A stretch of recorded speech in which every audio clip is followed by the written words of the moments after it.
de Goyer é de que não, é verdadeiro, e o que a demonstração de Deus faz não é fundamentar a verdade, mas cristalizar aquilo que está na memória como verdadeiro. Mesmo que eu não esteja pensando, aquilo que está na memória precisa ser assegurado por Deus como verdade. Está entendendo? Está gravando? Sim. Pois é, ou seja, se de um lado Guerrero acha que a fundamentação de Deus é importante, é necessário para a verdade do código, o que Goyer e Forley faz é exatamente mostrar com Descartes que as réplicas de Descartes,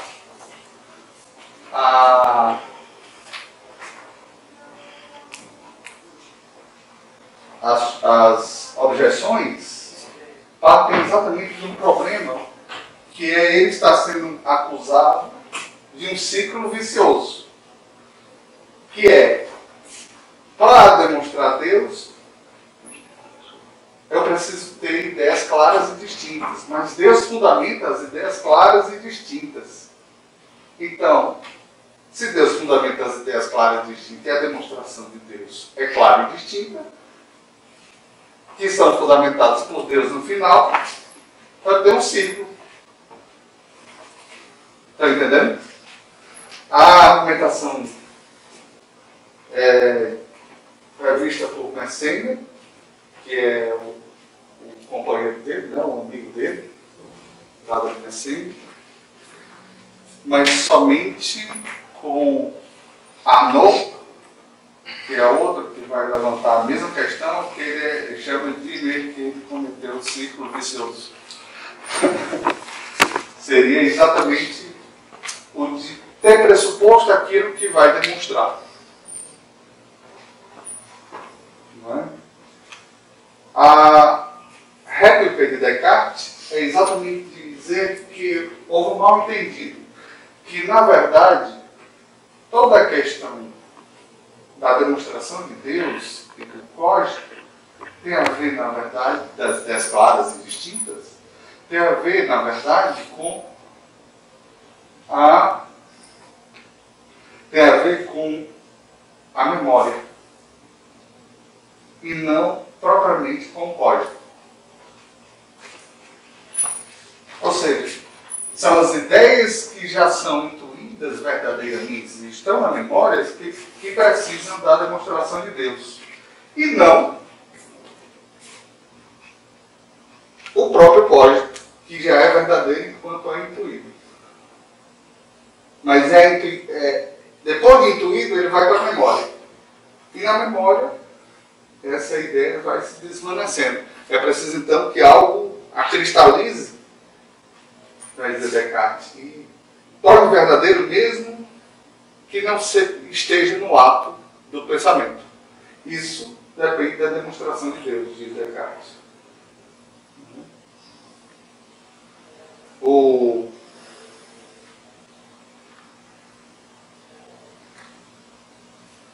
Frankfurt é outro que pensa uma argumentação diferente sobre esse problema entre a fundamentação dessas ideias claras e distintas, incluindo o próprio código, e Deus.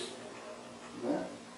Ele pensa, não há círculo, porque a referência que existe entre as ideias claras e distintas e a demonstração de Deus é da ordem de uma verdade por coerência interna. É puramente uma verdade coerencial. Logo, não tem por que haver ciclo fora, só se fosse algo externo. A referência. Mas não tem. Só existe dentro dessa relação coerencial interna da argumentação. É a partir dele desse problema diferencial que eu parto para Hegel, mas isso é um outro problema. Que seria exatamente como resolver o ciclo de uma outra forma. O ciclo cartesiano entre a demonstração de Deus e a validação das verdades, né, pode ser resolvido por uma relação dialética, mas senão a gente não vai falar. Muito longo, teria que falar de Hegel, de Platão. E, aliás, você vê que sempre em Descartes algo de Platão e algo de aristotélico. Né? Ele fica indo e voltando entre Aristóteles e Platão. As ideias como relações mentais e as ideias matemáticas, né? que a ontologia de ideias mentais, né? A gente pode chamar isso, ontologia de ideias mentais. Como é que a gente chama? Quem começou a pensar isso foi Soares. Seria um intelectualismo, não, conceitualismo das ideias. Né? Elas existem na medida em que são pensadas. Mas na medida que são pensadas, elas são enquanto são pensamentos.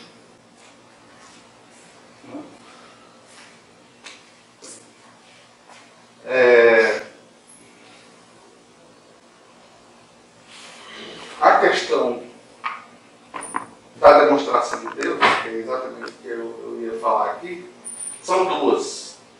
A primeira demonstração, que a gente vê na terceira meditação, ou uma demonstração por efeitos. Né? Por quê? Porque eu partindo do que é finito, eu chego a Deus. Se eu tenho uma ideia de perfeição em mim, e eu não sou perfeito, eu tenho a ideia de infinito em mim, e eu não sou infinito. Da onde vem essa ideia?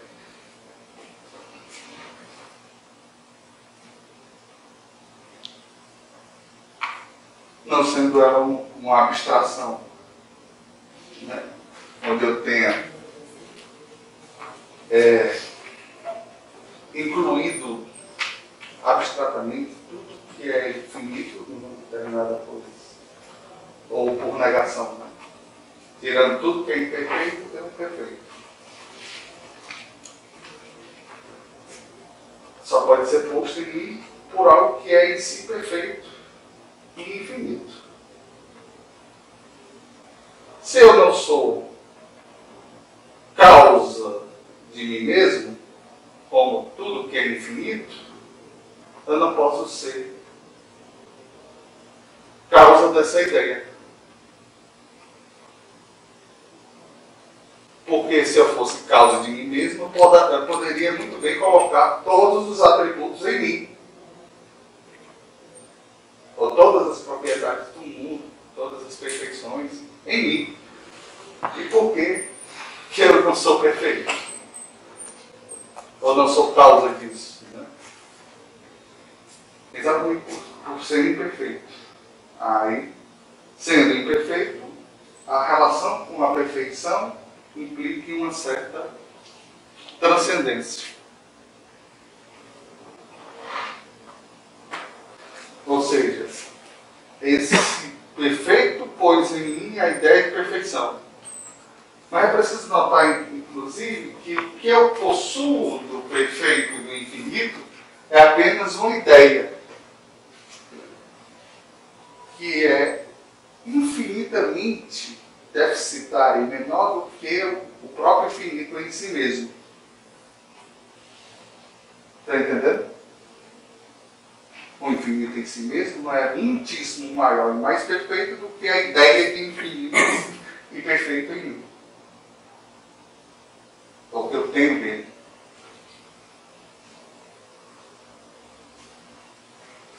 ou que marca uma certa ruptura, né? Uma transcendência entre Deus e eu.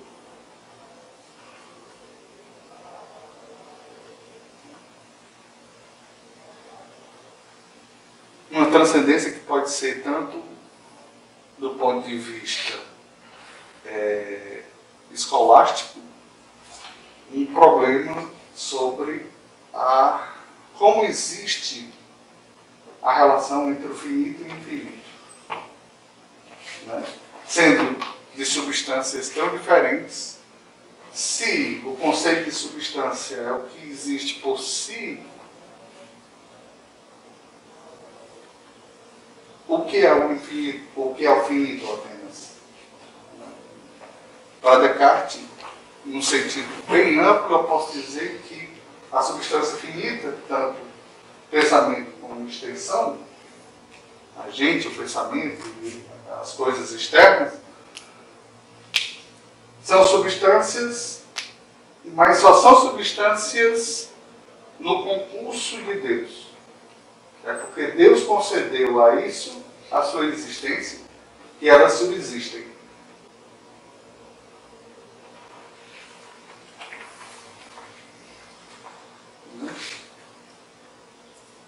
Ao mesmo tempo,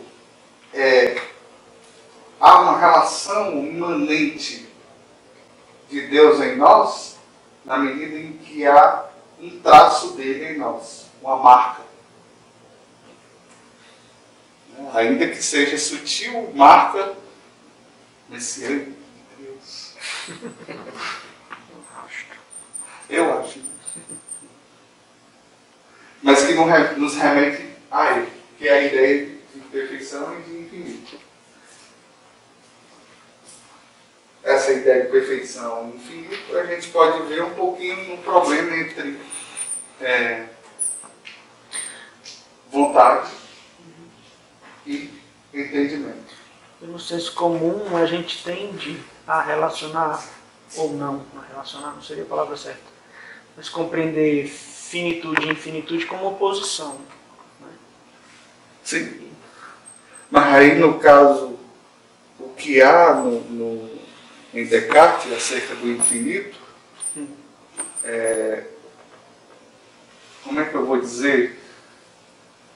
Uma relação equívoca, mas ao mesmo tempo que remete, porque o símbolo remete a algo fora. Né? A marca que há do infinito em nós, que é a ideia de verdade, enquanto marca, remete ao infinito, aponta ao infinito. Ainda que seja apenas uma marca, ainda temos algo do infinito. Tanto que a nossa liberdade, enquanto vontade, é infinita em relação ao entendimento. Está entendendo? Uhum. É por isso que é necessário limitar a vontade para poder ela corresponder ao entendimento. Porque senão queremos tudo. Mas nem tudo podemos compreender. É preciso limitar a vontade para que ela se adeque ao conhecimento. E porque o erro também decorre da vontade, né? Exatamente, porque a vontade é tão infinita em possibilidades de escolhas que não está nem aí para o entendimento, né? Então eu posso escolher que isso aqui é azul. É minha liberdade julgar isso azul, ainda que seja falso. Está entendendo? É uma liberdade rasteira que eu estou falando aqui, que é o da indiferença com relação àquilo que é. Né? Eu estou fazendo aqui só um aspecto, digamos assim, negativo da liberdade. O aspecto negativo da liberdade, exato. Eles chamam de liberdade negativa ou liberdade por indiferença. Né? Me lembra um pouco Buridano, coisa burro de Buridano, né? Ele pode escolher isso, pode escolher. Aí de tanto escolher, ele morre de fome. Então, retornando ao problema, a outra demonstração de Deus, que é por uma demonstração ontológica, ele de novo retorna o problema do Deus enganador. Por quê? Porque o que estava em questão na primeira demonstração era a relação correspondencial entre as coisas, ou aquilo que é pensado, e o pensamento. Como há uma correspondência entre isso? E essa correspondência é verdadeira. Está entendendo? Aqui não. Continua ainda em questão as ideias mais abstratas, que seriam as ideias matemáticas. Deus ainda poderia me enganar nesse grau dessas ideias. Como solucionar isso? Bem, se eu tenho determinadas propriedades matemáticas como verdadeiras, vamos supor que um triângulo possui 3 ângulos e 3 lados. Essa propriedade fundamental do triângulo implica que o triângulo existe, porque senão não existiria propriedade para ele. Está entendendo? Se eu tenho, então, a propriedade de uma coisa que é perfeita, logo, o que é perfeito tem que existir para que tenha essa propriedade de perfeição.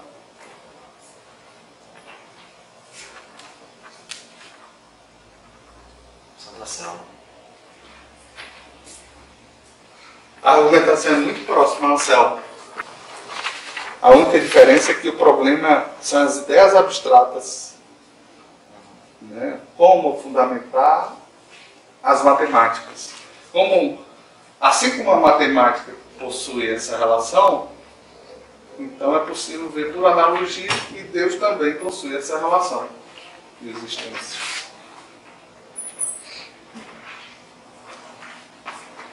Bem, essas duas demonstrações de Deus, na verdade, dizem que há mais de uma na terceira, né?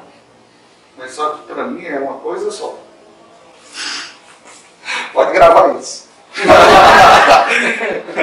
A questão é que no fundo é um problema da causalidade na terceira demonstração, né? O que causa esse fenômeno, esse efeito? Se existe o efeito, então existe uma coisa causando. Se eu não sou causa de mim para ser causa de todas as coisas, inclusive de mim mesmo, como perfeito, logo existe algo mais perfeito que é causa de si. Não é fácil? Bem,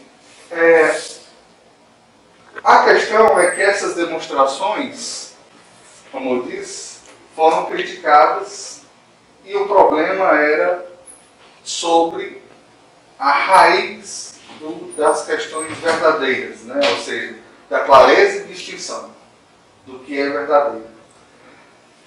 Se a clareza e distinção depende ou não das demonstrações de Deus.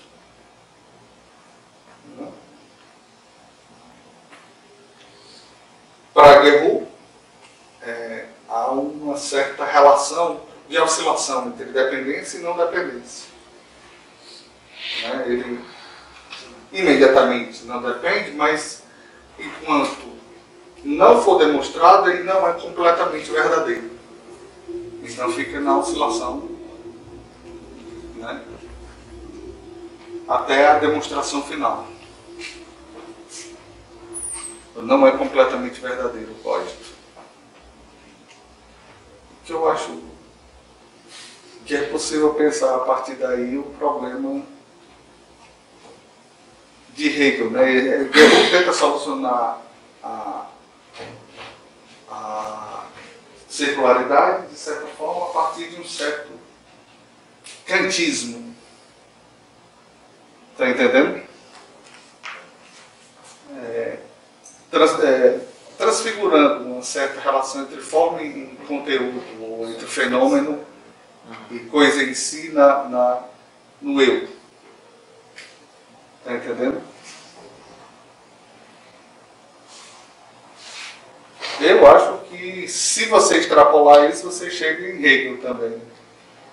Né? Se extrapolar pelo que seria a razão se funda a si mesmo. Por isso a verdade é verdadeira. Porque ela é verdade de si e do falso. Né? Critério para si, critério porque é falso. Né? Aí é com vocês. Eu acho que não tem dúvida não, porque é claro e distinto, né?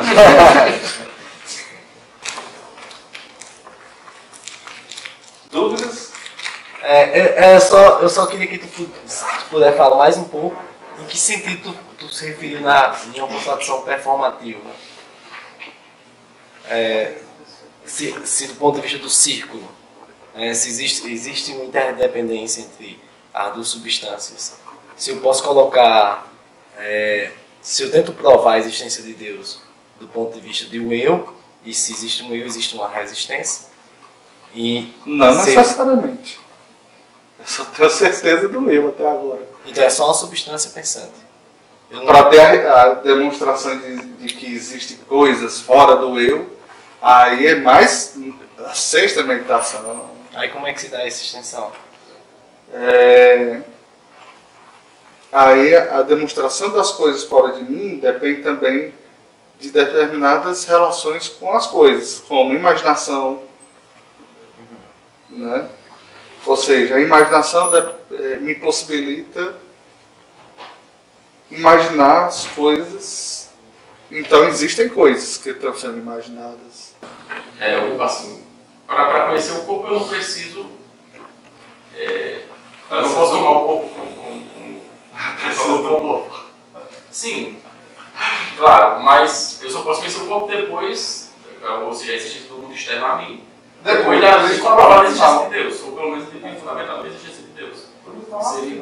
Ele começa porque as argumentações, ele começa. Eu não preciso do corpo para provar Deus. Tudo fora, né? Inclusive o corpo. Joga tudo fora. Depois ele começa. Aí chegou aqui no indubitável, aí vamos demonstrar Deus, e aí ele desce. A demonstração de Deus surge do indubitável como uma consequência necessária. Se eu existo, eu tenho que considerar a minha existência, pelo menos por enquanto, como pensamento. Eu não posso pensar uma coisa. Embora eu possa pensar uma coisa perfeita, eu tenho consciência da minha não perfeição. Essa ideia tem que ser posta em mim por alguma outra coisa que é mais perfeita do que eu. Mas aí também tem um problema que vai pegar uma causalidade, que é o que ele está tentando não fazer, pelo menos me parece. Não, é fundamentar causalmente. Mas essa ideia da perfeição de Deus, porque eu não sou perfeito, existe uma coisa mais perfeita do que eu. Se essa coisa não for perfeita, totalmente perfeita ainda. De lá para cá, né? Que é do efeito. Exatamente, por isso que é epistemológico. Alexandre, eu sei que tu não queria falar de Hegel, mas eu queria só te provocar no sentido de tentar esclarecer como foi que essa relação, essa ligação que tu encontrou entre a circularidade e a proposta do Descartes de pensar Deus, nessa perspectiva de um argumento, digamos, ontológico, como disse o Kant, né, que Hegel retoma também essa argumentação de Deus a partir de eu acho que nas provas da existência de Deus, que é uma obra já do final da vida do Hegel, que foi posteriormente publicada, né, ele trata justamente, discute essas questões novamente do argumento ontológico e resgata esse argumento. Em que sentido tu consegue fazer essa ponte entre os dois? Qual é o problema que tu conseguiu identificar nessa... A demonstração de Deus é a demonstração da razão. É a autofundamentação da razão. Logo, a circularidade é necessária. há uma circularidade e ela é necessária. Por quê? O absoluto põe a si mesmo como subjetividade, como sujeito, né? E a própria autoexposição dele, ou a apresentação dele, já é a sua, digamos, a sua justificação. Né? Então seria nesse sentido. Mas aí o pessoal diz, nossa, está espinosando o Descartes. Aí o outro lado diz, você está cartesianizando Hegel. Aí, pronto. Ótimo, né? Uma coisa não é outra, né? A gente está alexandrizando Descartes e Hegel, né? Assim, Alexandre, mas desculpa a ignorância na leitura do Descartes, mas justamente pela questão do círculo é que eu penso, se não existe essa interdependência, porque não existe graus ontológicos, para mim, nesse caso, entre essa substância que é pensante e essa resolução. Ave Maria, é infinita a diferença de graus, mas de realidade... De realidade, no caso. Graus de realidade ontológica. Mas nas premissas, eu não posso subjugar uma substância em relação a outra.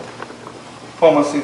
Porque eu não posso pensar, eu preciso de Deus na questão das ideias perfeitas, mas ao passo que é necessário uma substância que pense esse Deus. Esse é um problema, que é, ao mesmo tempo, o eu não depende da demonstração de Deus e parece, então, ser algo autônomo. Mas, ao mesmo tempo, ele depende de Deus na medida em que é criado por Deus. Né? O eu é verdade por si mesmo. E Deus também. Aí você tem duas verdades. Né? Como é que é possível que o eu seja verdadeiro por si mesmo? Assim são como quase Deus... auto-excludentes. Né? Essas duas verdades são auto-excludentes. Né? Um exclui a outra. Mas isso não é como o Perrault diz. O eu vem primeiro na ordem das razões. Das razões. Da demonstração epistemológica. Mas lógico que Deus é anterior a mim. Na ordem da criação. Então o procedimento de provar primeiro Deus, eu, para depois Deus, para depois o mundo, é o seguindo a ordem das razões. O que é que eu posso conhecer primeiro, indiscutivelmente? Eu como pensamento. Eu posso até não existir como corpo, né? Mas eu existo como pensamento. Isso não tem como eu eliminar, porque quanto mais eu me esforço para não pensar, eu estou confirmando que eu estou existindo pensando. E Deus... Mas enquanto... Aí quando eu chego na ideia da finitude que eu tenho e da imperfeição, é que eu chego na prova... O estatuto de verdade de Deus é tão mesmo quanto do eu. Sim, na ordem da razão do procedimento. Mesma coisa. Como apresenta o Diego. Não, Diego ainda diz, esse estatuto do eu depende de Deus. Por isso... Sim, claro. Ele a existência de Deus não é um derivado do código. Sim. É um mero derivado. Bom. O Deus não é tirado quando você chega ao código, depois chega a ideia da existência de Deus. Deus não é tirado da cartola como se fosse apenas uma derivação que o eu, por dedução, chega à existência de Deus. Ele é necessário para que o próprio código se sustente. Por isso que o procedimento é só demonstrativo, né? O eu vem primeiro só como demonstração. Como o processo das ações. Caso a ideia de Deus não tivesse lugar dentro dessa dedução... Mas ele diz, inclusive, que as premissas da demonstração de Deus são evidentes por si. Então é tão evidente quanto as premissas da demonstração do código. Sim, isso é. Talvez mais. Porque... Mas eu acho que não é tão evidente assim, não. O código é mais simples. As demonstrações de Deus você precisa de mais argumentação. Eu posso chamar auto-evidência, né? É muito simples uma auto-evidência já de Deus. Você tem que patinar muito para... Tem os ateus, né?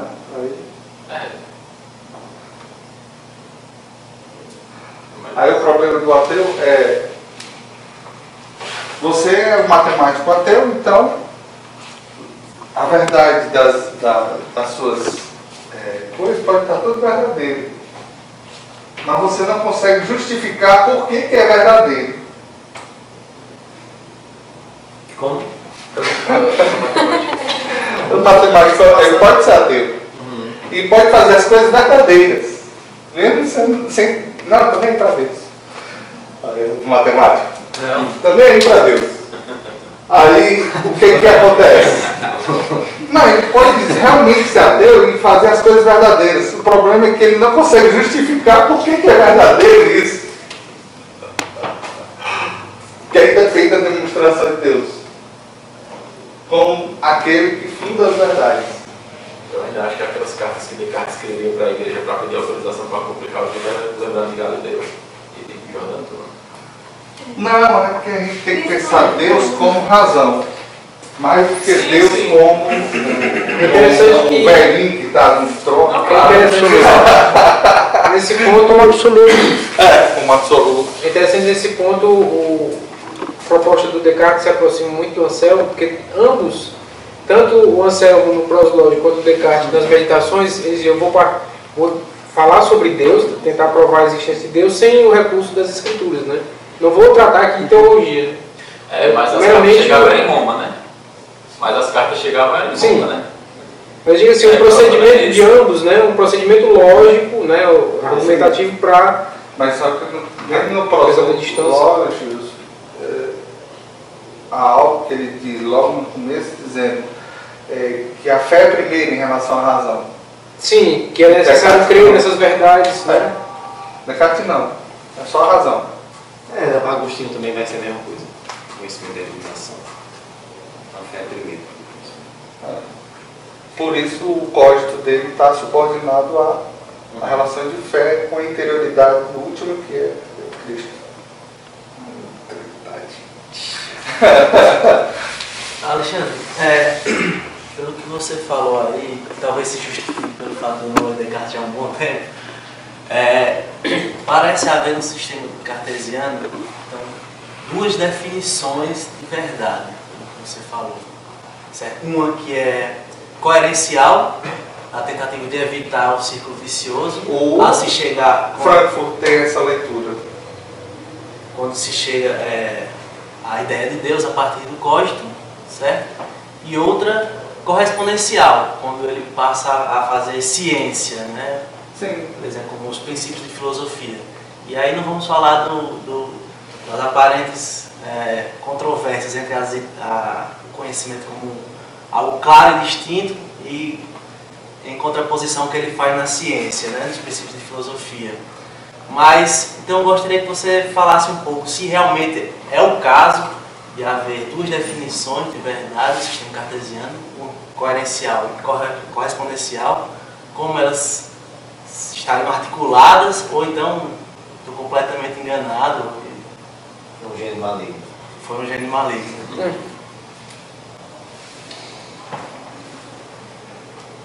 Eu acho que é possível pensar uma verdade coerencial em alguns pontos das meditações, enquanto uma verdade interna aquela argumentação. Seguindo essas argumentações, eu posso pensar coerencialmente. Mas a verdade coerencial ela é um pouco limitada para dar conta da ciência, para Descartes. Então, essa relação de causalidade a qual ele se remete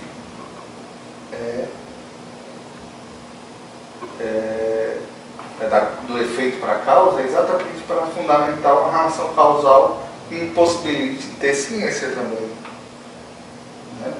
Ou seja, ter representações verdadeiras das coisas.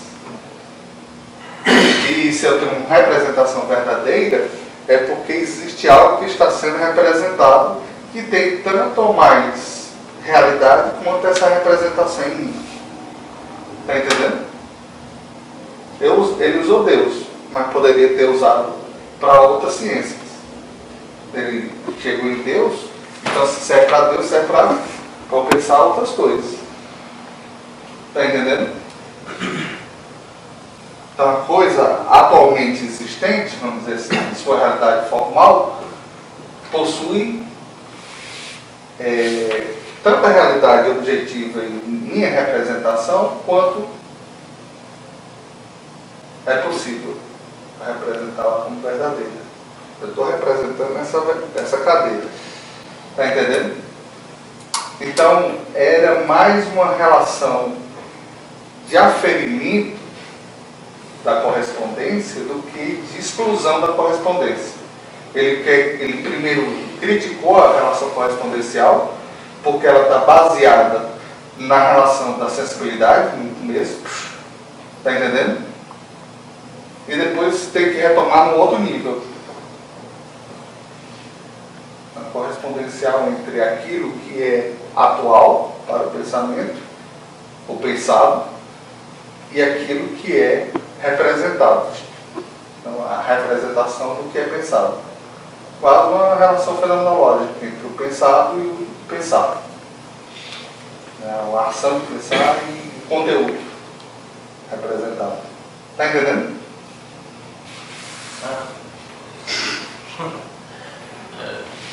Essa ideia do pensar coerencial, eu já acharia totalmente relacionada com o próprio princípio da evidência, de clareza e distinção. É claro, distinto aquilo que é evidente, e se é evidente é verdadeiro. Sim. Se é verdadeiro porque é coerente, parece quase que processo dedutivo. Exatamente. Porque claro e distinto é evidente, se é evidente é coerente ou é verdadeiro. Pensando assim como o Raul Landin, né, naquela evidência de verdade, eu levo um livro todo para dizer isso, mostra como é que a evidência se relaciona à ideia de verdade de Descartes. Mas é porque, pelo menos aparentemente, quando ele vai fazer ciência, né, ele já... É porque existem dois Descartes. O Descartes da ciência é outro. Uma coisa são os critérios que ele afirma ser conhecimento, outra coisa é o que ele realmente conhece, o que ele realmente mostra aqui na ciência. Tanto que no livro 2 dos princípios, quando ele vai, que é onde ele realmente vai tratar de ciência, né? Aí ele vai estabelecer as leis da física dele, já para não se comprometer com essa ideia da coerência do que parece ser verdade do ponto de vista racional com o que é posto como verdade, sobretudo a escolástica. Ele tem uma passagem que eu acho muito interessante, que ele vai falar dos princípios da física dele. Ele diz, olha, eu vou supor aqui que Deus quisesse criar outro mundo. Eu não estou falando desse não, porque esse já foi criado porque Deus quis. Então, as verdades são postas. A escolástica está dizendo. Ele não quer comprar uma briga, por um lado, por isso que eu insisto no Descartes histórico também. Eu sempre penso no Descartes também histórico, no momento em que ele viveu. Aí ele diz, agora se Deus quisesse criar outro mundo, existiriam 4 leis. A primeira... A inércia. Na verdade, a primeira é de que Deus... a primeira é de que Deus existe, Deus criaria esse mundo. Agora, falando sério, a primeira ideia é que ele vai, de certa forma, se antecipar bem ao Newton, né? Depois o Newton vai dizer, viu o que eu vi, porque eu subi no ombro de gigantes. Porque as 3 leis que o Descartes põe são 2 das leis do Newton. Aliás, é porque uma das leis do Descartes o Newton divide em 2. Mas as leis que o Descartes vai criar para a ciência, o que ele vai estabelecer como princípios físicos para a ciência, só que ele chama... Ele não trata como talvez ele não queira, eu não sei se dá para dizer que não é coerente com a própria física que ele vê, pelo simples de que ele não admite essas leis seriam para outro universo. Aí vai criar a ideia de turbilhões, né, que hoje seriam quase sistemas solares, essas coisas. Bem interessante. Experiência mental, né, de pensar. Exato, experiência mental de pensar. Exatamente. O mundo segundo leis que deveriam necessariamente tornar possível o mundo. A própria ideia de turbilhão, não é? É uma pena que esse livro não é uma ideia que eu acho que os princípios, a segunda, terceira e quarta parte dos princípios, que é a física dele, né? A física dele é muito, muito interessante. E o Tratado da Luz do Mundo, né? Chama, que ele faz essa... Isso. O Tratado do Mundo, ele que tem já que ele falou da segunda e terceira parte dos princípios. São 4 partes, aí você vai traduzir daquele pequeno, Uhum. que é a parte filosófica, Exato. metafísica e filosófica. A ciência dele, ele coloca os pressupostos lá bem interessantes. Mas não é coerente. Com algum resultado da filosofia, talvez seja. Não, uma tentativa de determinadas coisas, como a quantidade de movimento do universo permanece. Sim, que é o problema, porque não conseguia. Tanto que o Pascal diz, o Descartes fez Deus dar um piripaque no mundo, o mundo começou a rodar e pronto. Difícil é explicar como é que começa a rodar. Tomar o mundo já funcionando é ótimo, mas e como começou? Aí o Pascal, com ironia, diz que Descartes fez Deus dar um piripaque no mundo. Um piparou, pá! Aí o mundo começou a girar e pronto. Agora eu vou explicar como é que o mundo. Depois tá Agora, e como começou? Movimento. O problema é esse, né? Que a física de Descartes não consegue explicar, né? E aliás, eu não sei se alguém consegue, né? Mas talvez a física contemporânea esteja caminhando, né, aos poucos nesse sentido. Bem, então